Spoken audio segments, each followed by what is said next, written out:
congratulate my right honourable friend for securing it, and I also want to echo his tribute to my honourable friend, the member for Horsham, who has really led the charge, the very united charge, as you have heard, across all the West Sussex MPs. And of course, two of our number are slightly compromised in their support, one being the Minister for Schools and another being the PPS and the Department for Education. But I'm sure their supportive sentiments are with us in spirit.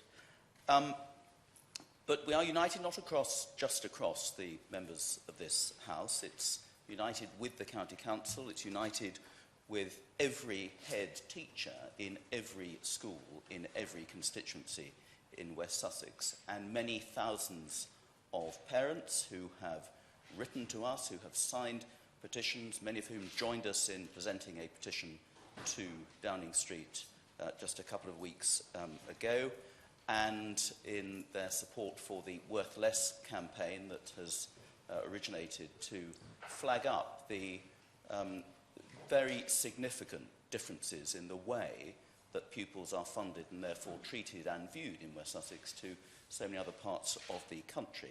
And we also are united with the support of all the local media. So this is a huge issue for all of our constituents across the county. It comes on top of other huge issues, such as the abject failure of our local rail service to deliver our constituents to their places of work and education remotely, on time or reliably. The other huge issue of the work on the A27 in our constituency. So this is a busy time for us, and this issue is really taking up a lot of time and resource, and we really do need to see something done about it.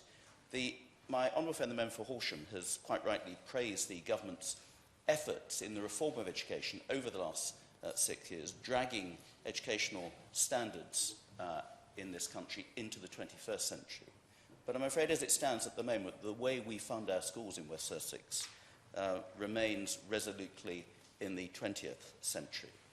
Now, we've all welcomed the government's manifesto commitment and then honouring in principle that manifesto commitment to review the funding formula to make sure we have a fairer funding formula which would benefit certainly counties like West Sussex. So last year's announcement from the government was very widely welcomed in our constituencies, where things have been very tight for some time, and frankly, Mr. Gray, time is running out to come to the rescue. But the news earlier this year that review is being delayed by another year is a potentially fatal body blow. And we do not know in any case what fairer funding will actually look like, how fair that will be to counties like West Sussex in cash terms, and how long it will take actually to phase it in as well. It's unlikely to happen overnight. It's not an easy exercise, we know that, and there will be winners and losers in other parts of the country. So there's still a very high degree of uncertainty. And in a letter from the then Chief Secretary to the Treasury, to my honourable friend for Horsham, he said that the government wants to see every child achieve to the best of his or her ability, regardless of their background or where they live. Something of a grammatical car crash there, but certainly a sentiment with which we wholeheartedly agree. But then he went on, at the March budget, the Chancellor announced that the government will accelerate the move to the national funding formula. Subject to consultation, the aim is for 90% of the schools who will gain funding to receive the full amount they are due by 2020. Well, we don't know how much the full amount they are due actually equates to, and we're now talking about 2020 at the earliest before that transition works its way in. That's another near 4 years of pain and tightening budgets and very difficult choices that my honourable friends have already alluded to.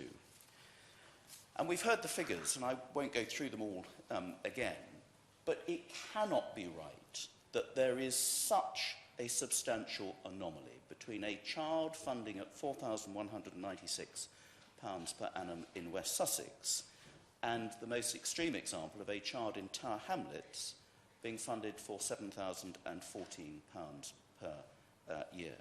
In our neighbouring county of East Sussex, substantially more at £4,450 a year. Now, the difference, just to bring us up to the average funding, is actually £41 million per year.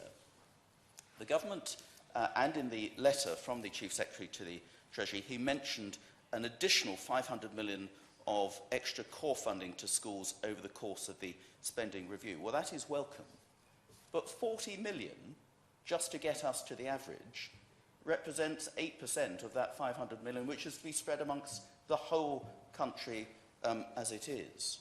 That 41 million for us would represent 1,518 additional teachers spread amongst our schools who are losing places, who are having to make redundancies, and are not filling vacancies, the results of which are subjects are being dropped and class sizes are getting larger. That is the realistic outcome of the situation we have now, and it can only get worse until this is resolved. So, honourable members have lobbied hard. We've already met secretaries of state. We've already met ministers, as my right honourable friend, we have further meetings later today.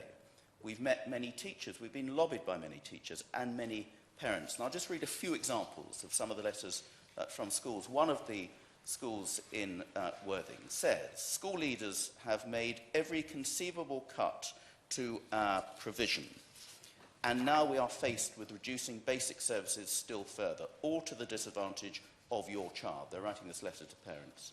Our finances are so bad that we're all having to consider the following types of action: modifying school opening hours, increasing teacher-to-pupil ratios again, reducing basic services such as cleaning and site and premises work, stopping any investment in books and IT equipment, designing curriculum offers that fulfil only basic requirements, not replacing staff who leave. As you can imagine, such radical considerations are the very last thing that any school wishes to do, but we are being given no option. We do not understand why children in our school are worth less than others around the country. Even when a national funding formula is introduced, it will take at least 3 years to have a really significant effect on our budgets. We cannot wait that long. That is a common cry across all our schools. One of my schools in Worthing, an excellent school, the Thomas Becket Junior School, is the largest primary school in Worthing, indeed one of the largest primary schools in the southeast of England. And the head writes to me that our funding has been severely reduced by the reorganisation due to the Worthing age of transfer process, which happened recently and was very successful. However, the main point I'd like to draw to your attention is that if Thomas Becket Junior was located in a London borough, the school would receive on average an additional 1.8 million in its annual budget, enough to employ an additional 65 teachers. I have no doubt that with this extra budget share, my school could improve at the rate of London schools over the past few years. The facts are well known to you. Schools are facing an 8% decrease in real terms funding due to unfunded national insurance and pension contributions over which we have no control. And it's academies as well who are suffering from this. Shoreham Academy, the outstanding rated academy in my constituency. The head wrote to me, the huge difference in funding levels across the country mean that West Sussex schools are now at breaking point as a consequence, and students are being treated unfairly and unjustly in terms of educational funding. This is not just some vague bleating. These are good, outstanding head teachers really concerned and really worried about the future prospects for their schools and their children, and we share those concerns. And these are schools, as we've heard, who have dipped into their reserves over recent years because they have faced years of accumulated deficits because of the way this funding formula is fashioned. And there is nothing left in the tank anymore in the case of many of our schools. Now, as I said, we have the support of the County Council as well, and Louise Goldsmith, the leader of the County Council, wrote to the former Chancellor, and she said, the profession has undoubtedly become less attractive in recent years, referring to teaching. And whilst we realise that there are a lot of new initiatives being promoted by the government to attract new teachers, and we welcome these, in the short term we need to be able to attract high-calibre staff to West Sussex now. Unfortunately, due to the current low level of funding, the schools are having difficulty doing this, especially as they are unable to offer any enhanced salaries. The government has stated that school funding is being protected in 2016-17. Whilst we obviously welcome that fact, in real terms, the funding is in fact being eroded by unfunded cost pressures such as increases in employers' pension contributions and national insurance contributions, pay awards, the national living wage, as well as any in-year growth in pupil numbers. So the County Council have been having to top up a lot of this money from their reserves and from other areas in a county where we are under severe pressure because of the high elderly population, the huge impact on the social care budget, competing for increasingly scarce resources. And in West Sussex, as we've heard, the County Council has always generously recognised and endeavoured to fund the high special educational needs that we have across the county. We've had shortfalls in the capital costs of new schools, an increasing population, the knock-on effect of Brighton, the knock-on effect of the costs and people moving out of Brighton into West Sussex because of cheaper property is raising costs in our county. The cost of the recent age of transfer excise that I mentioned to, and the cost of living in West Sussex. This is one of the most expensive places to live in the whole country, and yet our funding formula does not acknowledge that we have different cost pressures to other parts of the country. And then we have the support from the local media as well. All the local media have written editorials. One in the Worthing Herald, for example, the low funding, together with rising national insurance and pension costs and the government's decision to cut 600 million from education grants, has left schools at breaking point. This is no exaggeration. Our head teachers have been called upon to absorb further cuts whilst already struggling to make ends meet. Fear schools may have to consider not opening 5 days a week if the funding crisis is not addressed by the government. And they exhort their readers to write to MPs and others. I would exhort their readers to write to the Secretary of State for Education, but particularly to make their submissions to the formal consultation on the fair funding formula, which is being undertaken at the moment. And we need the very real examples of the very real hardship that is happening here and now and can only get worse until this is resolved. We need those on the Secretary of State for Education's desk. Now, I have to say, there have been disappointing explanations of the situation from ministers. One of the previous ministers, the member for Surrey East that we saw in the department, wrote back to the then Cabinet Secretary, then Cabinet member in West Sussex, and in terms which were slightly less than satisfactory. He wrote that, that the councillor mentions that schools in West Sussex are experiencing cost pressures as a result of increased pension and national insurance contributions. It may be helpful if I explain the rationale behind our changes. We are asking schools, like other employers across the public sector, to contribute more towards their employees' pensions to ensure that the costs of public sector pension schemes do not fall unfairly on taxpayers. Well, they are falling unfairly on taxpayers. Our taxpayers in West Sussex having to forego other things from the County Council, having to make up this money. And the pension impact is considerable. Pension rates have gone up from 14.4% to 16.8%. That's an extra 2.4% added to the bill for which no extra money has been given to our schools to cover. On top of the pay rise, which is only 1%, but still adds an average of £500 to the salary bill for the average teacher, and an increase in national insurance costs of some 2.3%, again, for the average teacher. Now, what the former Minister in the Education Department goes on to say, in his helpful advice as to how we can be doing things to get round these funding shortfalls, he talks about head teacher recruitment. Whilst the national head teacher vacancy rate remains fairly low at 0.2%, I, the Minister, recognises that some schools are facing head teacher recruitment challenges. This is one of the reasons why we reformed leadership pay so that schools could pay more to attract the best head teachers. The government funds a number of targeted programmes that aim to address leadership supply, particularly within challenging schools. For example, Future Leaders aims to develop the skills of high-potential aspiring head teachers who want to work in some of the most challenging schools in the country. The Teaching Leaders programme develops middle leaders in primary and secondary schools in challenging contexts, putting them through a rigorous 2-year training programme. A number of these middle leaders will go on to be the head teachers of tomorrow. Mr Gray, we don't need new targeted teachers and head teachers of tomorrow. We need the basic subject teachers of today, and we are losing them.